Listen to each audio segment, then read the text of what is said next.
Can you become the richest man in the world without the CIA trying to kill your son? Can you marry John F. Kennedy's wife after his death without the shadow government targeting you? Or how about making one of the biggest oil deals with Saudi Arabia and telling America to sit on the sidelines? Well, I can tell you a tale of one man that gained the whole world, yet lost his soul. Or rather, his enemies took it from him.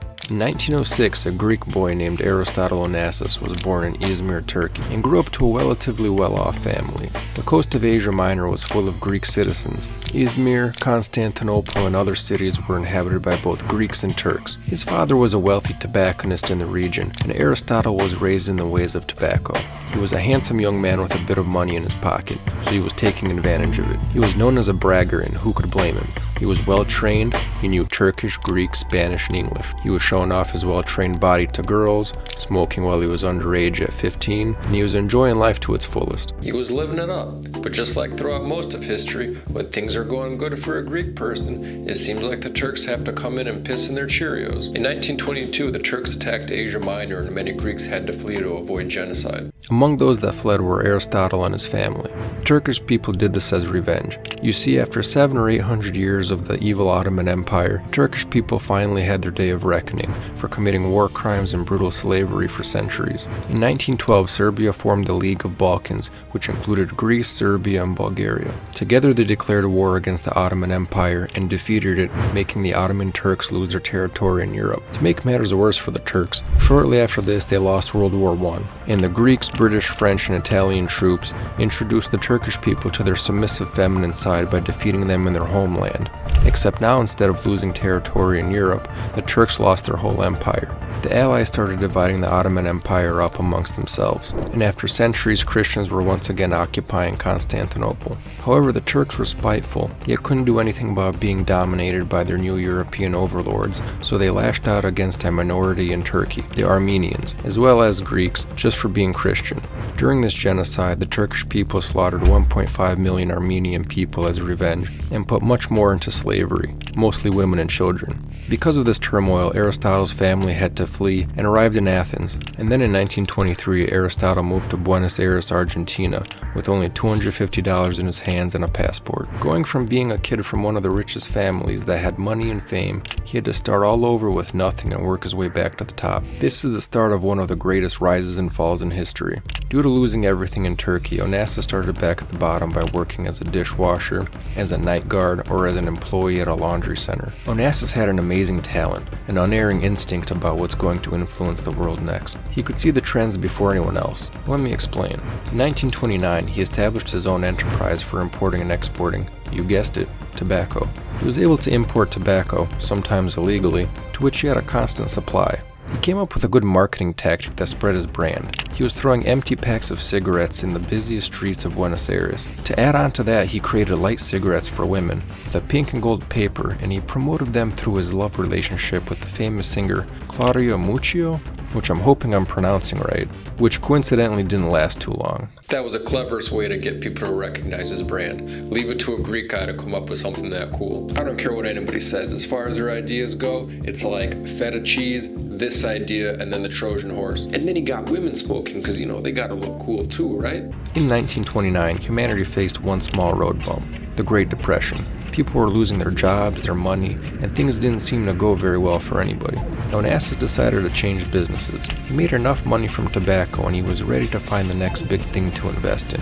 Shipping was hit hard and nobody was making money. Businessmen were hit hard from the Depression and they were selling their ships just to get cash. So Onassis figured this slump wouldn't last forever. So he started buying ships everywhere, all the while people were calling him crazy. He had what's called depth of vision. If you do the opposite of what the masses do, you'll probably never make another mistake again. He had the balls to do this because he came to a single conclusion. He figured after the Depression, shipping would actually increase because the world had become internationalized because of World War I. And because nations were rubbing shoulders with each other more, so to speak, now people expected international products more than ever before. But to actually act on this made him look dumb at the time. Everybody was trying to get rid of their ships and get out of shipping, and here Onassis was like, yeah, it seems like a good time to get in. So basically he just bought the dip, which is easy to conceptualize, but it's hard to do when shit's actually hitting the fan. When everybody's buying, sell. When everybody's selling, buy. But that's harder to do in real life. His first investment of this kind was in 1932, when he purchased a commercial ship of 7,000 tons. Buying a brand new one would be really expensive.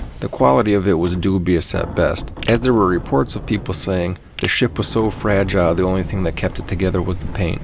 Next, he bought 6 more Canadian commercial ships. The Canadian company had 6 decommissioned vessels that were idle and they were going to be used as scrap, since shipping took such a hit. Onassis offered $20,000 for each of them. He wanted to create a fleet. The Canadians agreed to sell the vessels. He had conquered importing and now was a fleet owner. On top of seeing the expansion of shipping, he was yet again one step ahead. He foresaw the importance of oil. He ordered the first ever oil tanker in the world that could carry 15 tons, and he named it Aristotle, which translates to something like the best of the best or excellent. If you're Greek, let me know if that's accurate in the comments. He figured that the standard 9,000 tonner was actually more expensive and less profitable than just to make the 15,000 tonner. So just with that little calculation, he increased his profit margin tremendously. Aramco was an American company that had control of Saudi oil and all of its production. Onassis wanted a cut of this, but he could only ship oil seldomly, and compared this sector to being a taxi cab driver for people who had cars. So to get more of the market, he went around America altogether and went to the new Saudi king and started making a deal that he would be the sole transporter of Saudi oil in exchange for building the Saudis their own fleet of ships. If this deal went through, Onassis would have a monopoly on oil transportation, which was a threat to all of his competition as well as any other governments, including America, a country that starts a war over oil and its petrodollar all over the world. Onassis' greatest rival, Stavros, another Greek shipping magnate, colluded with the government to botch this deal for Onassis. Stavros hired an ex-FBI agent and current CIA agent, Robert Mayhew. It wasn't hard for Stavros to convince the American government that they should eliminate anything that threatens their control of oil. Onassis' great rival, Stavros Niarchos, had hired someone to scuttle the Jeddah deal. The man he met at Claridge's hotel was a high-level fixer and troubleshooter. This is the first time that Robert Amy Mayhew has told his full story on television. Mayhew then met with Richard Nixon, who was vice president at the time, and got the green light to present this to the NSA and start operations to sabotage Onassis. As a former FBI agent, Mayhew was able to place a bug on Onassis because he convinced the intelligence community that the Jeddah deal was a threat to U.S. national security. Now on paper, the FBI, CIA, and NSA, along with all of the other agencies, are supposed to work separately. But as we can see, it's all one government. But the only thing worse than having America as your enemy is having America as your friend. And so they began sabotaging the free market and their own citizens. Nixon told Mayhew, "If you have to kill this son of a bitch, don't do it on American shores." We were able to have an appointment with the Vice President of the United States. Mr. Nixon was Vice President at the time, and he immediately recognized that this is something that should be immediately presented to the National Security Council. He said, if you have to kill this son of a bitch, don't do it on American shores. The CIA organized a strike at the shipping yard where they were building the first boat for the Saudis. This failed and Onassis completed the boat. Next, the CIA used their contacts in Peru to seize one of the boats Onassis was using to do illegal fishing. They determined that his financial state was shaky at the time, and this would be enough to put him out of business. So the Peruvian government held his boat for a fine/ransom of $3 million. But Onassis was again one step ahead and already had insurance on the boat. He ended up getting an insurance payout of $15 million for the boat and $30,000 for every day he couldn't fish with it. Got $15 million in insurance money and $30,000 a day for all the time that he was out of the whaling operation. I mean, he just made an enormous amount of money out of it. So he was just laughing all the way to the bank. He came out richer than before without having to work as hard. So the CIA was humiliated twice, something they don't forget.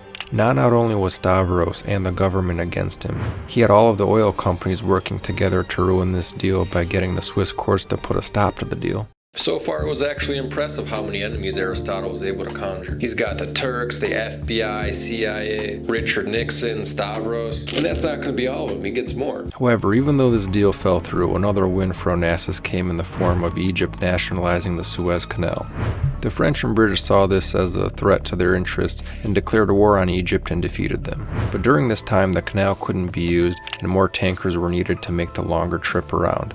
The only man who could supply this many tankers was Onassis. In the 6 months that the shipping crisis lasted, he made $80 million. In 1943, he meets Athena Lavanu, daughter of another powerful Greek ship owner, and falls in love with her. I mean, how do you not fall in love with a girl named after a Greek goddess? I don't think it's possible. After 3 years they got married, and 2 years later they had their first son, Alexandros, and then later a daughter, Christina.